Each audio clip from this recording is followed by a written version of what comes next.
Hello, fellow risk takers, and welcome to my worst investment ever. Stories of loss to keep you winning.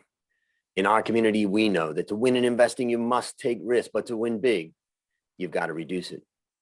And I bet you're exposed to investment risk right now. To reduce it, go to myworstinvestmentever.com and download the risk reduction checklist I've made specifically for you, my podcast listeners, based on the lessons I've learned from all of my guests. Fellow risk takers, this is your worst. Podcast host Andrew Stotts from A Stotts Academy, and I'm here with featured guest J Money. Are you ready to rock? Yeah, I'm a risk taker. I mean, you made me feel good. I love it. Exactly. That's what it's all about, man. You can't Yes, make it happen without taking the risk. Yes, sir. Well, let me introduce you to the audience. J Money is an award-winning personal finance blogger, daddy of three, and mega fan of the personal finance space online. He's founded a number of popular projects over the past decade, including Budgets Are Sexy and Rockstar Finance, and is now curating the best articles from around the community at All Star Money, a project in partnership with the Motley Fool. You can find his entire story at jmoney.biz/story. Jay, take a minute and fill any further tidbits about your life. Oh, yes. Well, I'm 41 years old. I live right outside of Washington, D.C. in Virginia, in the U.S. of A. I have three little boys, as you mentioned there. Never really been into money or entrepreneurship or I guess risk taking in general most of my life. Kind of stumbled across all of this stuff actually by going through my worst investment, opened up the doors in my eyes into a whole other world. Good stuff and bad stuff, of course. But yeah, I'm just kind of one of those guys that goes with the flow. My grew up in the military family, so traveled around, met a lot of people, and I just kind of just go with it until something changes me one way or the other. And over the past, I'd say 15 years, I've been better about crafting the ideal lifestyle and taking more control versus the first half of my life. And maybe there's a couple quick things I'd like to ask you about before we get into the big question. And the first one we kind of talked about before we turn on the microphone, which is, what is your method of acquiring knowledge in this, space that you know so much about now? Yeah, I mean, really, it's the personal finance blog community. I stumbled across it. I was looking for a budget, and I just, Googled how do you budget or something silly like that about 13 years ago. And I came across all of these. There are websites, but there are just people talking about their own money. They're like, oh, here's how much I budget for, cars or food in real life numbers. And I was blown away by the transparency, and particularly when people would say, hey, here's my net worth. Here's what's in my savings. Here's my debt. And I'd never seen real life money before. And so that just I was glued. And because there were people talking normally, they weren't experts, quote, they weren't websites trying to sell me anything. It was just people, it's a diary, it's a journal.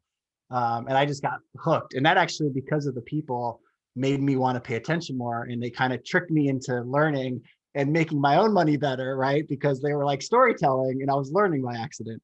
And then a few months after reading, I'm like, oh, I'm going to tell my story. And I started the blog and, I was misspelling and cursing. I mean, I was just blurting stuff out. So from other people and then my own audience commenting and emailing me and teaching me is a really cool ecosystem online. Yeah, it's amazing what you can learn nowadays. I mean, I think about when I started in the industry, it was 1993, and I was in Thailand when I started. So the internet didn't really exist in any way that I could use it. And, we had bookstores, but there weren't even that many books. So the idea of acquiring knowledge was, such a hard task. Now, of course, nowadays, it's the opposite. You're overloaded with information. And it's actually, it's funny when we started seeing this happen in, I don't know, 5 years ago or whatever that was, where all of a sudden the service of cutting out and focusing in to the most valuable information on the internet all of a sudden became something you'd be willing to pay for when you're overloaded with information. Oh yeah. Oh, one of my favorite books is called Essentialism, and it talks about that. And it's just it changed your yeah. There's so much now. Yeah. So you have a slew of other problems. Yeah, but the internet for me, that's really where I learn. And it's the internet, but it's also people one on one. You Mm. know, like the personal story and the personal connecting for me is really important. And you said one thing just when you were introducing yourself a little bit, and you talked about kind of transforming the way that that work fits into your life, and that maybe you could just explain what you meant by that. Yeah, so I mean, I kind of just going with the flow, and then when I had my worst mistake, which I guess I can hint was buying a house Mm, with no plan, no money, no really, I wasn't paying attention. I just bought one, right? And that kind of shifted me to do research, and when I kind of realized I realized there's like two worlds. There's the world that's like normal and like the path that everyone tells you, like get married, buy a house, have kids, like there's that whole path, and then there's people that are just doing whatever the hell they want. And I realize like there's no rules. Like reading blogs, I'm like, oh my gosh, like people are just doing anything. And there's no rules. There's no police saying, oh, you can't do that. And so I'd already gone part of my life following the rules, quote, when I realized there's another way to live. And so that's why I kind of started like restructuring my life. And I became good at blogging accidentally. And that became my new career. So I like had this whole degree, and then all of a sudden now I'm a blogger for a living, which is really so strange. And when you build a blog, you're writing, but you're marketing, and now you have income if you're advertising. So I accidentally became an entrepreneur, and I had a small business, that I would go on to sell later. And through mm, that, like, I'm like, oh, wow, you can just make money online, right? Like, this is crazy. What else can you do online? And so it's just amazing what can happen all from a mistake, essentially. mm. I mean, that's a great lesson to all the listeners, including myself, is that there simply are no rules. That's And right. when you realize that, it's like you've been in a cage with That's crazy. walls that actually don't exist.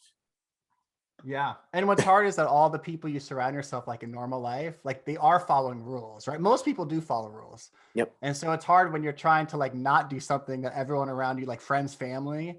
Like I remember my mom thinking, like, you're gonna like you have a degree and you want to go write and just share like thoughts online. I'm like, yeah, that's what I want to do. Like it does take some courage to like do it and not fall back. Mm, But yeah, yeah, yeah, it's it's an great. interesting ride. Well, that's a challenge, I think, for all the listeners, is to ask, to tell yourself that there are no rules. You're doing things because you're conforming. You're doing things because that's what you're supposed to do. You're doing things because we've been brought up to queue up and line up, and we've been brought up to Right. follow the rules, and we've been brought up to do all those things. But you don't have to do that forever. That's right. You're right. Yep. So, That's it. well, now it's time to share your worst investment ever. And since no one ever goes into their worst investment thinking it will be, tell us a bit about the circumstances leading up to it, and then tell us your story. Yeah, sure. So, as I alluded to earlier, my worst announcement or my worst investment was buying a house. And at the time, I had I had a steady job. I was engaged. I didn't have kids yet or anything, but I was kind of like I mentioned before. I was kind of just checking off the things you're supposed to do. Like, okay, I'm engaged. All my friends were buying their first homes, and everyone's like, "That's like the next part of the plan." And so we actually initially went to just go rent because I was moving in with my fiance, and we were looking for a 1 bedroom or 2 bedroom apartment to rent. Got lost, like we took a wrong turn, and we stumbled across this townhouse, and it was for sale. And we thought, oh, that's a nice looking townhouse, right? There was some like water nearby. And I'm like, oh, we should just call that number and just for fun, like let's just see what happens. I'm totally not really expecting anything else because again, we were initially trying to rent. And they said, "Oh, it's for sale. Why don't you come inside?" The realtor, right? A good realtor, answered right away. Within 30 minutes, we were inside. Like that's a really good realtor. So we were talking. Oh, renting stealing your money away. Like, oh, just for $200 more, you could have a house. Blah blah blah. And then in my back of my mind, right? Well, everyone's buying homes. All my friends are doing it, right? My family, everyone's are homeowners, and everything I know up to this point is that a home is an asset, right? Like it's an investment. That's what you're told the whole Mm, time, right? And so to kind of long story short, within 48 hours, no money down, we bought a house, 350,000 on a whim, no budget. Fortunately, we did have, we both had full-time jobs, so we could afford the place. Mm. And it was in 2007. So the market, the bubble, like it started to kind of go down.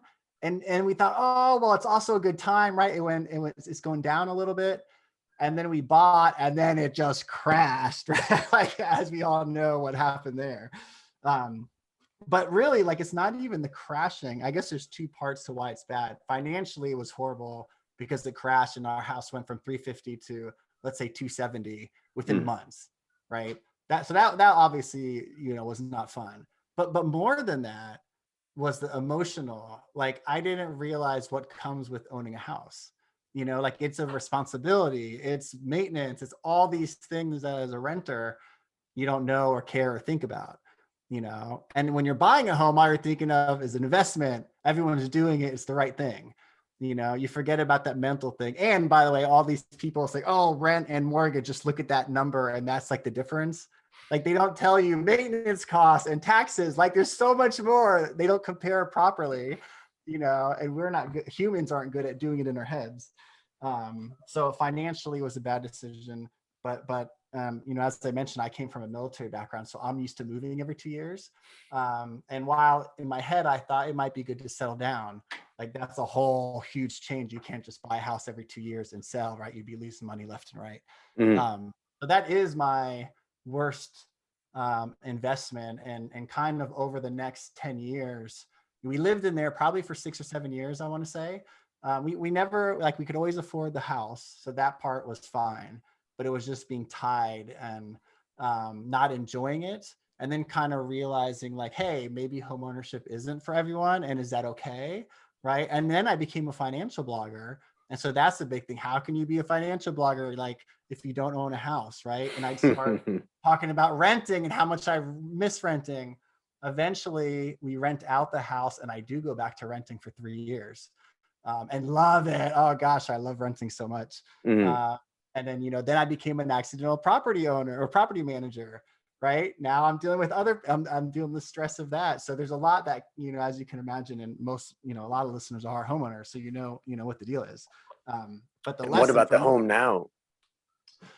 So we lived in it for, let's say, 7 years, rented it for 2 to 3, and then we sold it in December in the winter. This was probably 3 or 4 years ago. We sold it and we were renting for probably 2 or 3 years. And I loved it. It was bliss. And it was good. So, and we had to even pony up at closing to sell. This is 10 years after owning a home, which everyone says it goes up in value, right? Like, you can't go wrong. We had to bring like 30,000 just to sell it, like just to like close on it, $30,000, something like that in cash, which obviously also stinks. Those are big numbers. Yeah. When at that time. Big numbers. What's funny is when we were at the closing table and they were saying congrats to the new owners of the home, right? Everyone gets congrats, but you rarely congrats the person that's selling it. And I'm like, hey, like, I should get a congrats here. Like, I got my freedom back. So how did you feel when you signed that and you and your wife I jumped in the loved car and left? Or Oh, it was the best feeling. That was the best, like, 30,000 I spent. Like, it was beautiful. And again, it's all mental. And, I'm a very emotional person too. Like, I always pay attention to feelings versus numbers. And so that to me was a huge weight lifted off. And so we rented for a few more years. Ironically enough, I am back to owning a home. on your terms. On my terms, yes. But also now I'm married. Now I have 3 kids. And it was one of those things where, like, we do want to settle for, like, I'm out of the moving every 2 years thing. And we do want to settle. But my preference is still to rent. Like, I'd literally rent for the rest of my life if I could. Like, I just love the freedom of it. But now the family voted and I got outvoted. So I'm realizing, hey, I don't have to have my way all the time. I voiced my reasoning. I lost, and that's fine. So I'm owning in a different way now. Now they could be sneaky and say, well, Dad, why don't you rent our vacation home? Yes, they could. Yes. So let's go through. Tell us, how would you list out the lessons that you learned from this? Well, I guess that's number one is you don't have to do what everyone else is doing. And it sounds like so easy to do, but we're just so used to it. And number two, like I would say it's okay to rent, right? Like there's so many advantages to renting, like obviously the freedom part, to a degree. But when you have all those maintenance costs and the taxes and all this other stuff, like it is a big chunk of money. It's not just mortgage versus rent. And so what a lot of my friends do, especially online that like to travel and stuff, they'll rent, and whatever the difference was, they were, let's say it's like a $500 difference between renting and owning, they'll throw that $500 right into investments. And so, or, like, let's say the stock market or index funds. And so like that, an asset, what I realized too, an asset's supposed to bring you income, right? Like it's something you own that brings income, and houses do not give you income. Houses, unless it's a rental, if the home you live in, it's not bringing income, it's taking money from you, Mm, right? And there's a whole debate, and you're going to go on one side or the other. Is it an investment or is it not? Is there technically or not? But there's other ways to quote have investments that isn't your house, right? You got stock market, you got all this other kind of stuff out there. So I say, so what I learned is that I don't need to own a home in order to like be invested, right? There's other ways. And there's and I think nowadays, I mean, at least I'm hoping that renting isn't as frowned upon like it mm, was maybe a decade ago. I feel like I'm sensing that more with like millennials and stuff too. Like there is a lot of more people with lifestyle design and traveling and stuff. But still, we still hear like, oh, if you rent, like that means XYZ, and that's a shame because there's no shame in renting. and one question I have is, if this house was, instead of 350, if the house Yeah. that you stumbled upon and ended up buying was, I don't know, 200 or 180, Hmm. Hmm. how would the price that you paid for that change the story? Well, I think if it was lower, I guess we still would have had the problem. I guess the two problems would have been the same. The emotional attachment is still the same, regardless of Mm, the price. Like you still have to maintain it. And if something breaks, it's just that fear of like anything in my house can break and will, right? Everything will break at some point in your life. yep. Or the roof. And it's always like, it's not like a $20 thing. It's always like a 500 thing or a 1,000 thing, right? And especially if you're at the part where you're either living paycheck to paycheck or you're only, you're like your first job, right? Like I Mm, was at my first real career, so I could afford it. But if something broke, like my emergency fund, let's say it was like $2,000 or $3,000, yep. right? And so now, 10 years later, and more money in the bank, like, and that's why it's easier for me to own now. I have the money to cover stuff, Mm, and I could pay the house off if I wanted to. So like there's more that financial freedom definitely changes that. But even now, right, I have plenty of money, and yet I still like anytime something happens to the faucet or the toilet. Actually, during the winter, our heater, like we smelled gas, so we had to turn the heater off, and it took a week for it to get fixed. And I kept thinking, oh, this is gonna like horrible. Like it was such a like anxiety filled. And I even had the money, no matter what, to cover it, right? And whereas renting, right, like you still have the trouble of mm, someone fixes it, but it's not on you, and you can go somewhere else. exactly. Please come and fix um, my heater.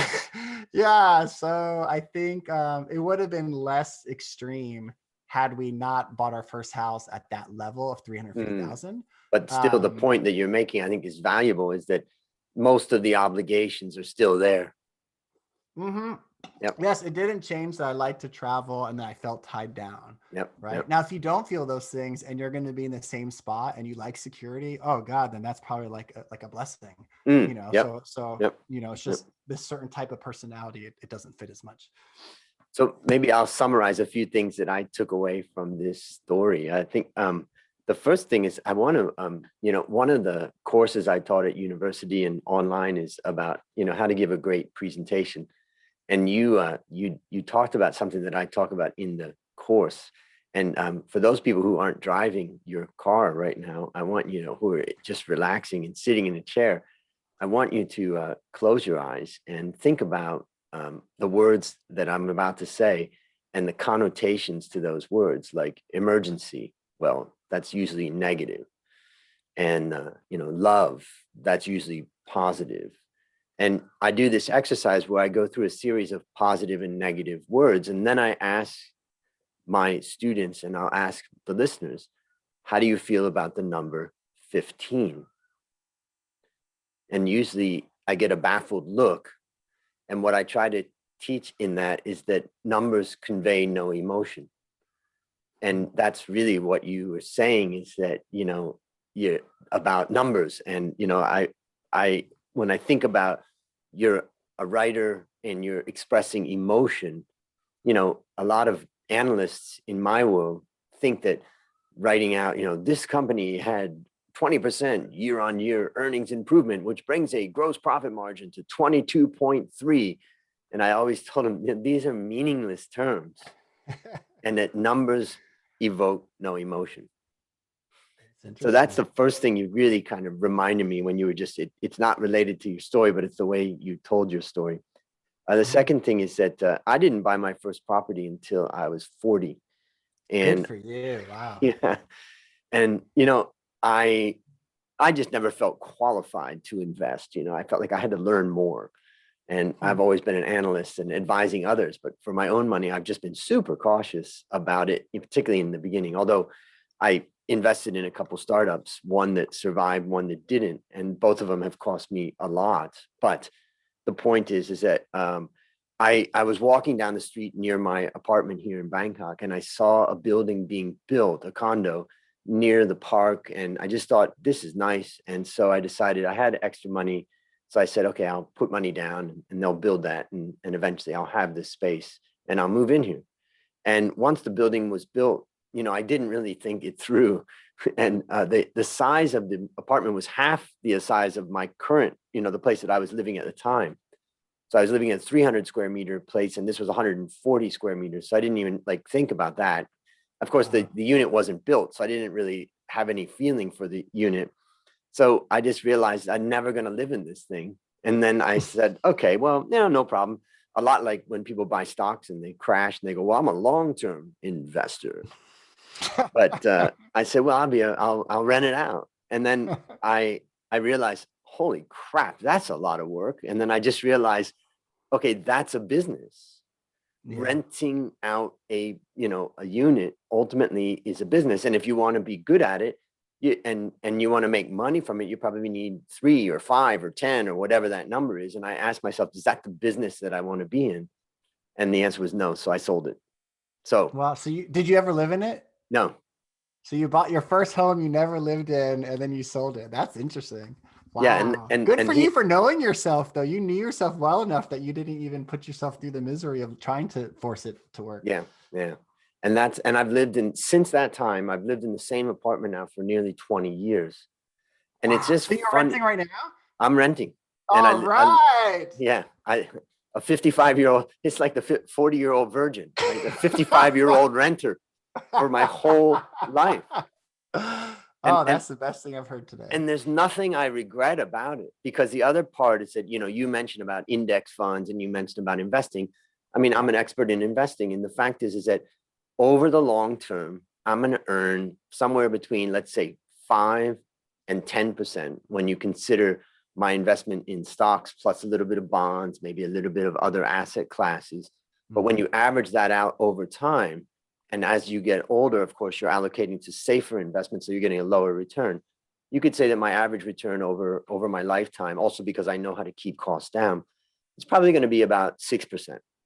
Yeah, and that's trouble-free 6%. Mm-hmm. And I have one business that I invested in with my best friend, and we both own it equally. And that's a business now that's grown to have 100 employees here in Thailand, and it's 25 years old, and it's a great business, and it is a way to create wealth. But what I would say is that it's a lot of work. Mm-hmm. Whereas when I invest in the stock market, whether it's in stocks or in an index, particularly in stocks, if I don't like how hard the management's working for me, I just sell and go to another management team and go, all right, you guys get to work. And I think people, they want to do startup and all that. But the fact is that, there's a lot of opportunity nowadays.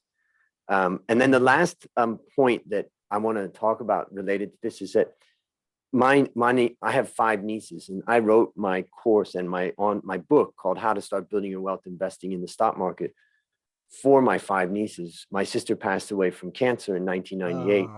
And I had Sheila. She left 3, lovely daughters. And then my other sister has 2 daughters. So I have 5 nieces. I thought, what could I give them that could be valuable? So I really wrote out a book about how to start investing for someone who knows nothing about investing. And then I flew to America for the first daughter's, my first niece's high school graduation. And I came with $3,000 of cash in my pocket. Oh And boy. I put it down on the table and I said, we're going to open an investment account at Vanguard. Woo. And I'm going to teach you how to, invest. And I did that with each of them when they each graduated with $3,000. So they all started their life, with that. But I'll just tell you one last part about that. That's an interesting part. So people, now that the oldest one is getting close to turning 30, people say, man, these guys must be set. And I always say, I tell them a story about how after about 5 years, we got together and I asked them, okay, everybody tell me how much is in your account. And they told me numbers. The first 4 of them told me the number. And it was like, yeah, not that much. It had just grown. And the 5th one, the one who actually knew the least about finance and was the least interested, she had an amount that was more than double, if not triple the others. Wow. And everybody was like in shock. And we said, how did you do that? And she said, well, Uncle Andrew, I just followed what you said. Every month I took my babysitting money and whatever else money I had, and I just put it in that. Wow. And that's where I started the online course, because I realized that I failed with my nieces. What I wanted to do is get them started and see the power of contributing at a young age and contributing as much as you can. So what I realized is that, people require a nudge also, and they require support and questions and getting their questions answered. So, but I want to highlight this one point of my niece. She's got a good paying job. We're in the middle of a crisis. And then she calls my mom and myself and she says, I just bought a house. I said, how are you doing that in the middle of a crisis? And, the interest rate is so low. How can a young person not borrow money when the interest rate they're getting is like 2 or 3%? It's almost like free money. And when you consider some of the other tax incentives, my question that I had in my mind is like, are we just creating a whole new generation of people that are in debt? Or is this a good thing? I couldn't really figure it out. So those are the thoughts that I had as I was listening to what you said. Would you have anything you would add to those? No, that's interesting. No, I think everything goes back to knowing yourself. At least that's my takeaway from my own journey. Like, you knew yourself and you ignored yourself and listened to everyone else. Like, I should have just realized how I work, naturally, and built a life around that. I think the lifestyle design stuff, a lot of people think about, and I did financial coaching for a number of years, and there's numbers, and then it's like, well, what do you want? Like, what do you want your life to look like? Let's say you hit all your goals and you needed, you want $1 million. Great. You have $1 million. Like, how do you actually want to live? Like, that part is really, really important. And I think a lot of people are so focused on the numbers or goals and hitting it, and they don't step back and what does your dream life look like? So for me, like, that shocked me into like trying to figure it out. And, again, accidentally stumbling across blogs, and then that started my career. And now, like, I'm talking to you, right? 12 years later, like, it's so funny how life happens, but yeah. So pay attention to how you are, and then try and force yourself, or try to like mold your lifestyle, how you want it. So the last big question here, I want to preface it by imagining a young person or a young couple driving around a neighborhood, thinking about renting, coming across a really cool house, talking to a real estate agent who's very good at getting them in the Very house good. and convincing them all of that stuff. Based upon what you learned from this story and what you continue to learn, what one action would you recommend our listeners take to avoid suffering the same fate? I would write down, if you don't have it already, what your dream life looks like where you're living, how like what you do during the day. Are you working half time? Are you, spending time with family? Are you traveling? Like, whatever your dream life looks like, you need to figure out what that is first. If the house falls into that, like, good, you have my blessings, like, go for it. But if you see your dream life doesn't include, being attached to a home, whether it's emotionally, whether it's, the money's, stresses you out. I think that's going to be like the big, at least for me. And again, I'm more emotional maybe than the average person, but I think that's, an important thing to figure out how it fits in with your goals, especially the spur of the moment thing, right? Like in your story, my story, It's all like kind of like on a whim, which usually doesn't end well. It could have ended well, could have been, right? Um, but I think knowing what you want out of life, I mean, and I already said it, but I feel like it's just so important. And also to know that you can craft your life, right? Like I read something, an article today that was talking about there's no law that says when you have to retire. There's like no rules, right? Like there's some stuff about, when you're 65, you can do this and that. But and that's why you see the FIRE movement, right? The early retirement stuff. Like when Mm, you figure out there's no rules, and if you're like, yeah, I don't want, let's say you don't want to work for the rest of your life. Like maybe that's your dream, right? Like, great. Like now go backwards. Like, how can you make that happen? Because you can make that happen. It might be hard. It might take you longer than the average person, but like all this stuff is possible that sometimes we think is not possible. And going back to the online stuff, there's someone out there, doing it or figuring it out, that you could just copy them or start reading or reaching out to them. So yeah, that's my convoluted answer there too. fantastic. And what would be the best for those people that want to follow you? Where's the best place for them to go? You can read about me and what I'm up to in projects and ways to reach out at jmoney.biz, just the letter Yep. J money.biz. And then if you love talking about money, thinking about money, and you like the personal aspect, check out my new project, allstarmoney.com. In a nutshell, like I scan, I think we're tracking about 1,500 personal finance blogs all around the world. And I scan every day, every single article that someone publishes, which comes out to about 150 a day. And then I pick my three favorite articles and I post them up online. So every day you can kind of get a curation of what I think is good content covering debt, early retirement, investing, everything, right? Some people you'll love, some people you'll hate, but that's kind of a really easy way to see what the personal finance blogging community is. And then the ones that you relate to, you can start reading and you'll probably find one or two a week that, really resonates with you. That's awesome. And I just typed it in, and I recommend to everybody listening, type in All Star Money and basically .com, and you'll get there and you'll find this curated list. And here's one of the articles I see. How frugal are you? A checklist. A printable, you can print it out and check off the ones. Yeah, that's great. Boy, this is valuable. I mean, I've never seen that. So really appreciate that. That's awesome. Cool, thank you. Fantastic. All right. Last question. What's your Go number for it. one goal for the next 12 months? So I'm going to revert back to lifestyle. Before I started this new project, All Star Money, I was at one point, I had my blog. That was my full-time job. Then I thought, oh, great, let's start a whole bunch of blogs and let's try and make more money and more, try and be popular and build an empire. So at one point I owned 12 blogs, all making money. And then I had kids and I said, well, I'm starting to work too much. I started working 80 hours a week. So all the people think, oh, blogging, it's a dream lifestyle. It's so easy. It's still work. And so the last 5 years, I've been scaling back time. I stopped working nights, stopped working weekends. And I went down and I sold off every single thing. Budgets Are Sexy, which is my baby, Rockstar Finance. I sold everything last year. I owned nothing online. And the Motley Fool, contracted me to start another project. And I said, oh, but now I'm kind of, retired-ish kind of. But I love to, work on projects. And so I started this one and we only launched we were launched for about a month now. Mm, The point of all this is that I went from doing nothing all day for 6 months to now working about 12 hours a day again.